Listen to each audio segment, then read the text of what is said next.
Bonjour, voilà, on revient vers vous avec une petite vidéo suite à tous les retours positifs et constructifs qui nous sont parvenus depuis le début de l'aventure vers Vimasque.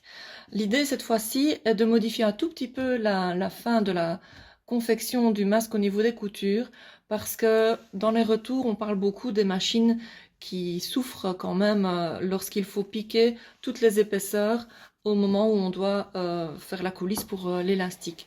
En effet, quand on compte déjà les épaisseurs comme ça, c'est déjà pas mal pour le soufflet.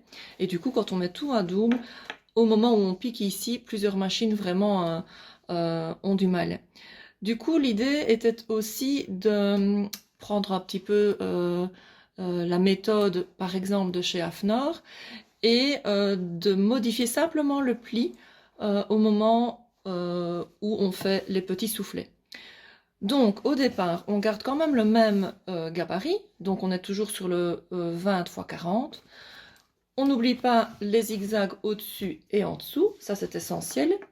Et puis alors on peut marquer tous nos plis. Si je le fais comme on le faisait depuis le début, hop hop hop, comme ceci, on arrivait là.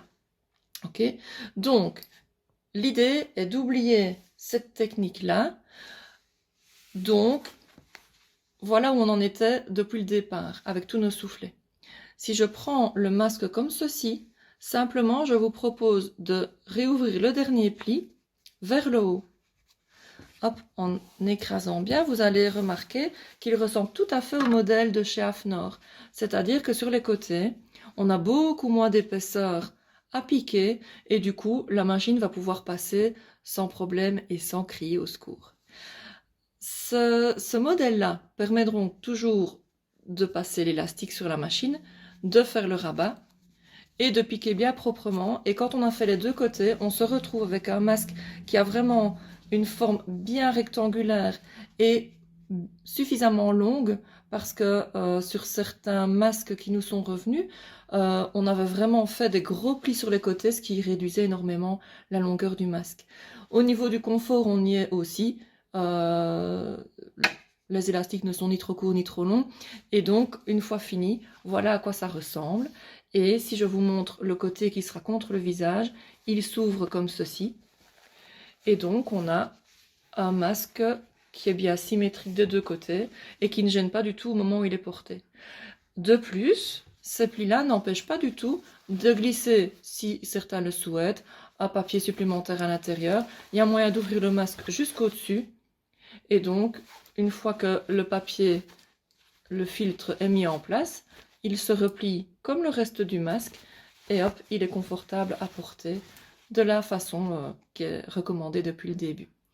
Je vais vous montrer simplement comment ça se passe sur la machine, mais je pense que la plupart d'entre vous maîtrisent bien cet épisode-là de la fabrication du masque. Maintenant, si d'autres personnes s'y remettent ou nous rejoignent, c'est l'occasion de leur montrer. Donc, on a toujours les élastiques.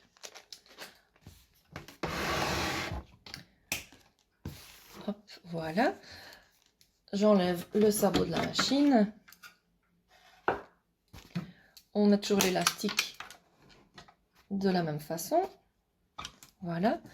Et donc, pour rappel, maintenant, j'ai beaucoup moins d'épaisseur au niveau des différents plis. On le place sur la machine. On met l'élastique. On fait bien attention au sens, évidemment, pour que on ait toujours bien le pli, le grand pli qui est à l'extérieur. Hop, je rabats le tout. Si c'est plus facile, si certaines préfèrent, on peut faire une petite piqûre pour maintenir le pli en place, mais a priori ce n'est pas tout à fait nécessaire tant qu'on essaie vraiment de faire le bord le plus fin possible. Il faut évidemment qu'il tienne longtemps à l'usage pour les bénéficiaires, mais en tout cas s'il est bien régulier et qu'il n'est pas trop grand, trop long, il n'y aura pas de souci.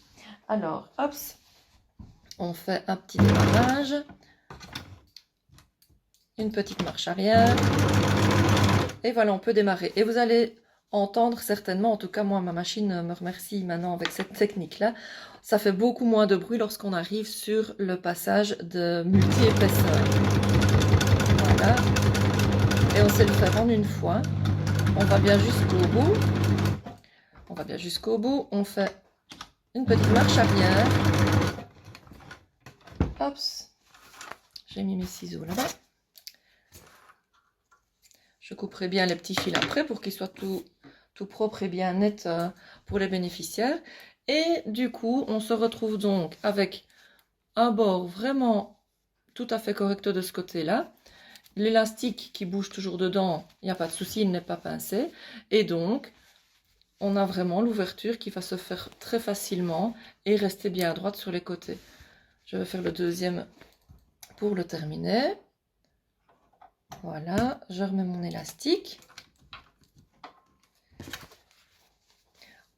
Hop, on mettra bien le pli du bon côté, c'est-à-dire sur l'intérieur du masque.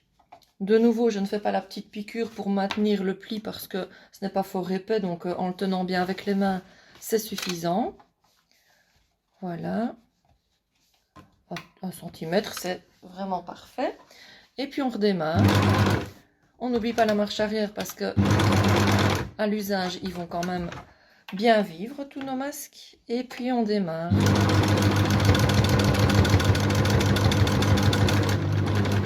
Voilà, une petite marche arrière.